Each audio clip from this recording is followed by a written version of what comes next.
Qaqa, bu taks teması nə temadır? Bu barədə bir izah verin. Qazanc var bu işdə. Bu qazanc var. Yəni nə deyəcəm, bir 10 dənə taksi buraxaq bu işə. Bu işdə işlədən adam istəsə sahibkarı aldar, qoyduğu mayanı batırar. Elə işlədən də sahibkar ola bilər ki, sənin malının üstə mal gətirər. Malı öz malı kimi qoruyar.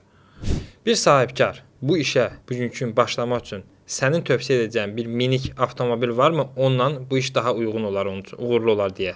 Misal üçün məndə bir maşın olub ki, bir neçə ay işlədi, maşının korobkası dağıldı. Ustaya apardı, açdı, qoydu, zavodskoy defektlə gəlib maşın.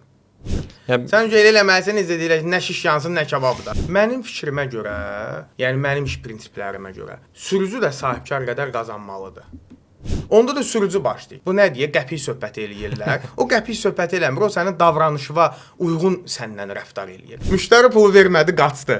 Belə bir şeylər də olur. Blokun bu başından girib, o başından başından qaçır. Gətirir, əlində yük qoyur bagaja ki, bir də bunu qoyaq, dükana düşüb gələm, dükanın obisi qapısı var. Çıxır gedir obisi dükandan, qaldı bunun ayağında da o sistemdə.